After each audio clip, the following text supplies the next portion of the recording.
Hi, friends. I'm Amanda, and as always, it is great to be with you. I know we all have a ton going on. Working and driving kids to activities, school, meals, pressure to do all of the things. But doesn't it feel so good when someone invites you into their space to just take a breath? So take a moment and reflect with me. Who is someone that when they invite you in, you feel really welcome? That when you step through the door, it's like your shoulders can drop a little bit and you can breathe. What is it about that experience that stands out to you? Is it the place, the food, the atmosphere? I would hazard a guess that although all those other elements can be really comforting, what really sets the tone is how that person makes you feel. Author and blogger Shauna Niequist says, true hospitality is when someone leaves your home feeling better about themselves, not about you. And yes, it is delightful to have someone else initiate time where we get to come to them and be the guest. But where should hospitality in our own homes fall on our list of priorities? Romans 12:13 says, share with the Lord's people who are in need. Practice hospitality. That seems pretty straightforward. It's something we all get to participate in. But I think sometimes we make hospitality feel like this really huge deal. We make it synonymous with event planning. We even hear people saying like, oh, she has the gift of hospitality. And what I think we really mean is like, she's a fabulous event planner. And more power to her, whoever she is. But I will tell you what, I'm not an event planner. I can hardly get meals figured out for my own family, much less coordinate elaborate 4-course meals for my guests and have the perfect music and the mood lighting and, oh my gosh, a spotless house. Wouldn't that be dreamy? If that's what hospitality is, that feels completely unattainable, especially at the stage of life with a house full of kids. So when you think of the word hospitality, what's your gut reaction?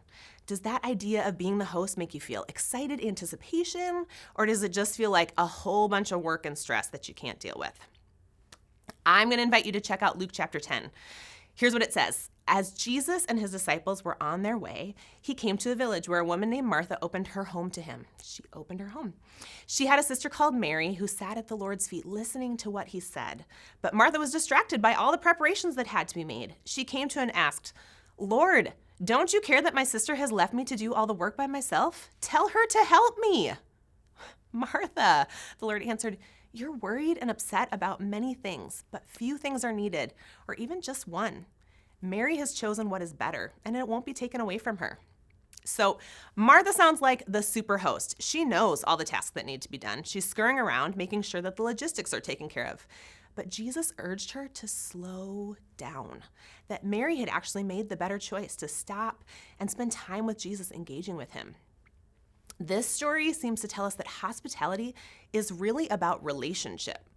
And no, we don't have Jesus physically stopping by to have a meal with us, but Matthew 25:34-40 tells us that whenever we show hospitality to others, feeding them, giving them something to drink, it's like we're welcoming Jesus himself.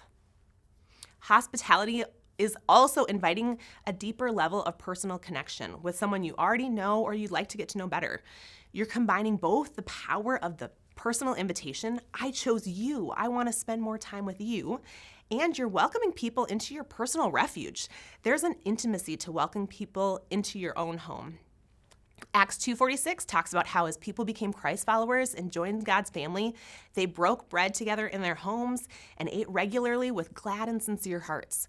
So spending time together in their homes was part of how they built relationships and praised God. Hospitality is also a chance to share belonging with someone you care about or someone who may otherwise be alone. Psalm 68:4-6 talks about how God is a father to the fatherless. He's a defender of widows. And get this, I don't ever remember reading this before. It says, God sets the lonely in families. So perhaps there's a person your family could adopt into belonging for this particular season. It could be a friend of your kids who always seems to be hanging around. You just welcome them in. Or an elderly neighbor who might enjoy joining you for a meal. And all of these reasons for hospitality that are biblical are so valuable, but if I didn't convince you with that enough, I'm going to appeal to your mom heart. I know it is work to have extra kids at your house, and you may be feeling like, I can barely manage the ones that I have. I get it.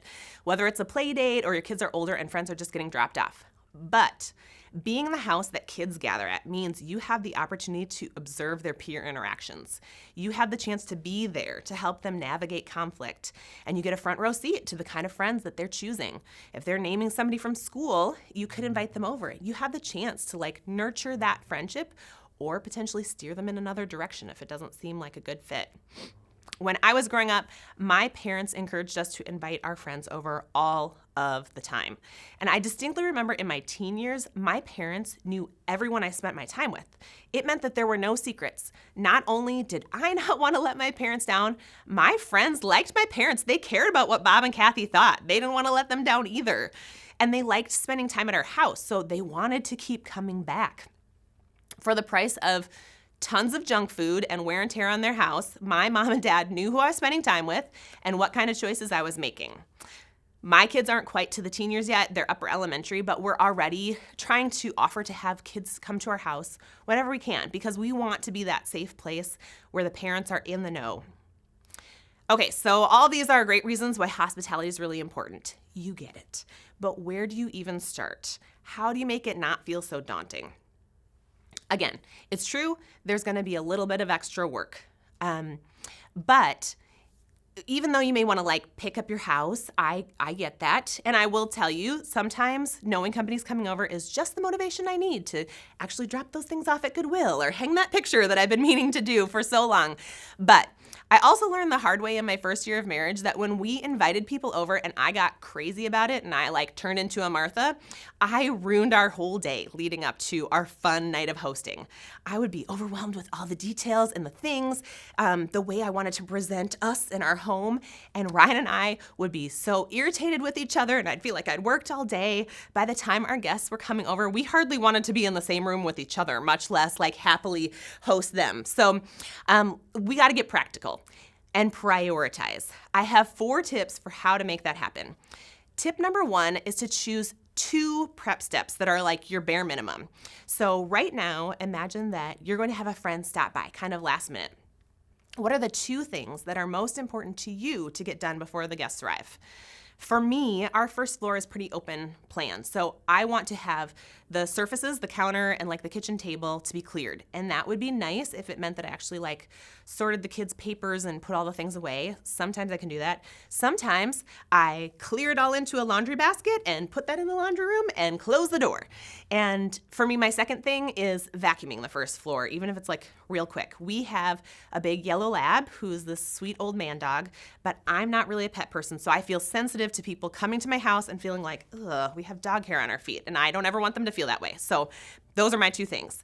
If you can do 2 things for you, it might be quickly scrubbing the guest toilet. I have boys, I get it. So cleaning your bathroom and turning on nice music. Or it could be wiping the fingerprints off your sliding glass door and putting the dishes in the dishwasher. It doesn't have to be everything, just your 2 most important things. If you end up having extra time, your friend is running late, then bonus, you can do a couple extra things. But have your pre-plan of your bare minimum. Tip number 2, think outside of mealtime. I already told you, I don't love all the meal planning. So yes, we invite people over for meals sometimes, and that's awesome. But if that feels overwhelming for you where you're starting or just in this season, you can scale back. You could invite neighbors over for a bonfire and s'mores. You could invite a mom friend to visit for coffee and to wrangle your kids together in the basement. You could host girlfriends for a dessert night, or you could host girlfriends for popcorn and a movie. Microwave that popcorn and you are done. Hosting does not have to equal a whole bunch of cooking if that's not your favorite thing or that's not the season you're in. Okay, tip number 3.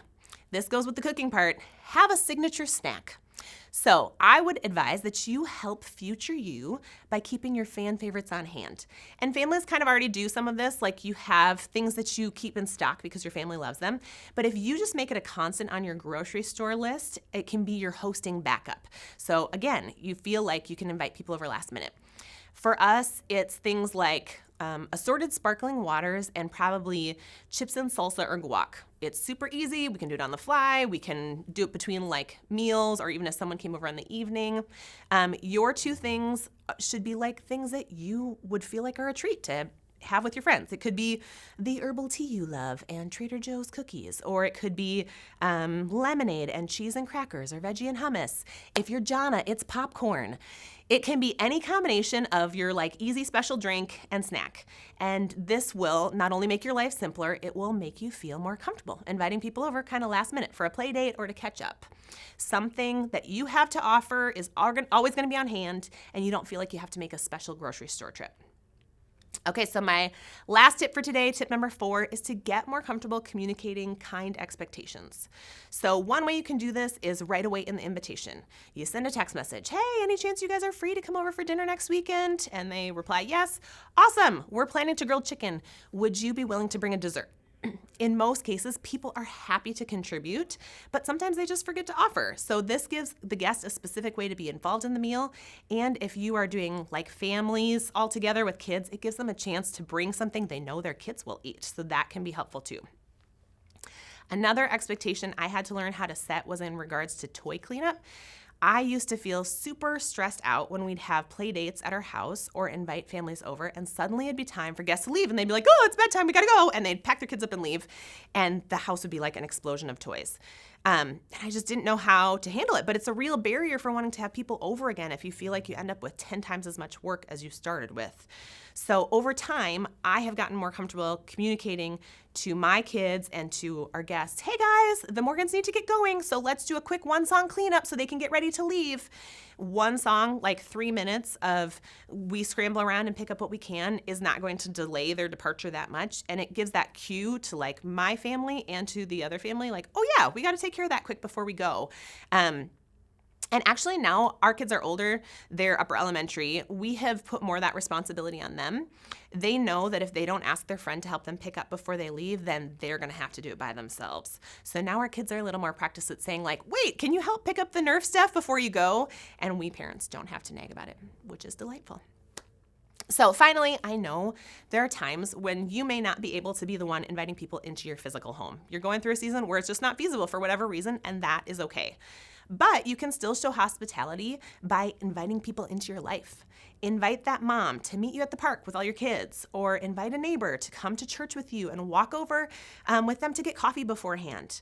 So take a moment to reflect today. What do you wish who do you wish you could connect with more? Or is there someone that you sense God would have you reach out to? Send a note to them, just a quick text, whatever it is, and schedule that time so that it really happens. Whoever refreshes others will be refreshed. Proverbs 11:25. So take a deep breath. Don't stress over the details. The power of hospitality is really in the welcoming and the belonging.